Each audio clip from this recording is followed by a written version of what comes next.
뉴스야 시작합니다. 정치부 김아림 기자 나와 있습니다. 첫 번째 물음표 볼까요? 네, 첫 번째 물음표는 문재인 이재명 대화 속아 웃을 일입니다. 네. 문재인 전 대통령과 이재명 대표가 지난 2일 경남 양산에서 만나 민주주의가 후퇴해서는 안 된다고 입을 모았죠. 네. 이를 두고 여당에서는 자중하라, 지나가던 속아 웃을 일이라는 비판이 나왔습니다. 어렵게 이룬 우리 민주주의가 절대 후퇴해서는 안 된다. 그런 취지는 같이 공감했다고. 새해 벽두부터 두 분의 재미난 대화로 모처럼 지나가던 소들이 실컷 웃게 되었습니다. 네. 국민의힘 비판 수위가 높은 것 같습니다. 근거가 뭡니까? 민주주의 후퇴는 없어야 한다. 어찌 보면 굉장히 상식적이고 교과서적인 말입니다. 하지만 여당은 이 말을 신년첫 메시지로 낸 두 사람이 민주주의 후퇴의 장본인들이기 때문에 거론할 자격이 없다는 주장입니다. 신년 초에 전직 대통령과 제1야당 대표가 저런 말을 하니까 윤석열 정부가 민주주의를 훼손하고 있다는 의미로 읽힐 수 있죠. 자, 여당의 반발 지점은 뭡니까? 네, 문재인 정부는 출발부터 반민주주의적이었다는 인식입니다. 우선 최근 사면된 김경수 전 지사와 드루킹 일당이 2017년 대선 기간 동안 여론 조작을 했다가 대법원에서 유죄를 선고받고 실형을 산 사건을 지적하고 있습니다. 정치인이 사조직을 이용하여 인터넷 여론 조작 행위를 관여하여 선거운동에 관여한 책임에 대한 단죄이며 또 2018년 지방선거 때는 문재인 청와대가 대통령 친구인 송철호 전 울산시장 당선을 위해 당내 경쟁자 출마를 막고 상대 당 후보를 하명 수사했다는 의혹이 제기됐는데요. 검찰 수사팀 상당수가 자천돼 수사가 늘어지면서 1심 재판만 3년간 진행 중입니다. 그 사이에 송 전 시장은 임기를 다 채웠습니다. 다른 논란은 어떤 게 있습니까? 네, 다른 논란은요. 대통령 비판 대자보를 붙였다고 청년들을 주거 침입으로 재판에 넘긴 일도 있었습니다. 이게 표현의 자유라고 해당한다고 생각해서 판단해서 행동을 했고 피해를 본 사람이 없는데 책임 묻는 사람만 생긴 거지 않습니까, 지금. 그런데 문정부의 민주주의와 법치 훼손 정점은 검수완박법이라는 평가가 많습니다.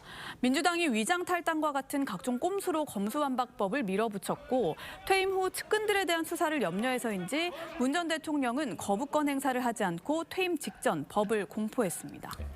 이재명 대표도 민주주의나 법치 수호 이미지와는 거리가 있다는 게 또 여당의 주장 아니겠습니까?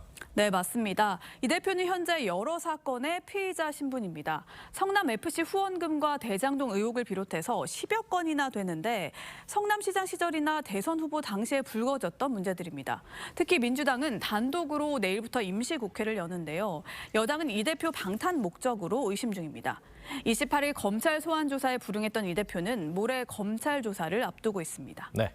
첫 번째 물음표 정해볼까요? 네, 첫 번째 물음표 문재인 이재명 대화 속아 웃을 일의 느낌표는 문재인 전 대통령의 사람이 먼저라는 말을 빌려서요. 법치주의가 먼저다로 하겠습니다. 네.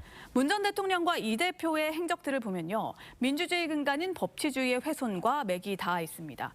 특히 자신이나 자신의 측근들이 연루된 사건들에 영향을 주기 위해 법치를 제멋대로 해석하는 일은 민주주의 공적이겠죠.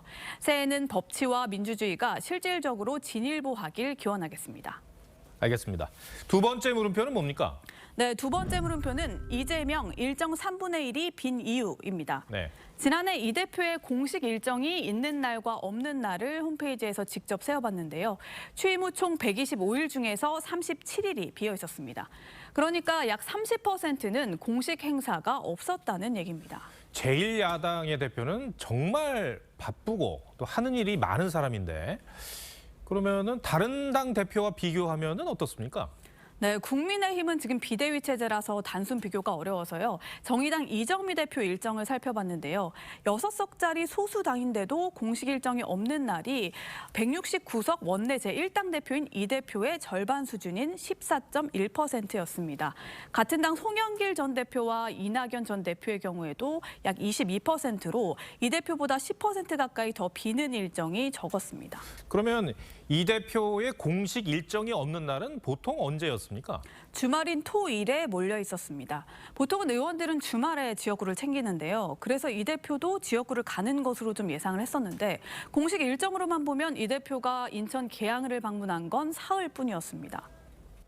저의 역할도 우리 계양의 발전 그리고 인천의 발전이 우선입니다. 이번 주말에도 모레 있을 검찰 조사 대비에 전력을 다하고 있고요. 주말에는 주로 이렇게 본인의 수사 상황 대비에 쓰는 걸로 알려졌습니다. 평소 방송 인터뷰나 간담회, 연락 등으로 소통을 하던 기존 대표들과 달리 이 대표는 본인의 사법 리스크 부담 때문인지 기자들의 질문에 묵묵부답으로 일관한 경우가 많았고요. 최근 이 대표가 혼밥을 한다는 보도도 나오기도 했지만 100일 기념 간담회도 생략했습니다. 또 이번에 뭐 검찰 수사 방식에 문제가 있다고 보시는 건가요, 대표님? 네. 두 번째 물음표도 정리해 볼까요? 네, 두 번째 물음표. 이재명 일정 3분의 1이 빈 이유의 느낌표는 출마의 이유로 하겠습니다. 네.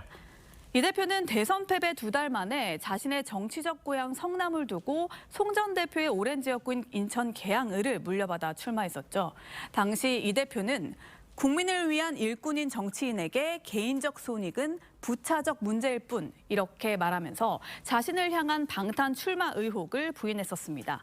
그런데 지금 비어있는 일정들을 보면요. 마치 그때 우려들을 그대로 증명하는 게 아니냐는 뒷말이 나옵니다. 알겠습니다. 김아림 기자 오늘 설명 잘 들었습니다.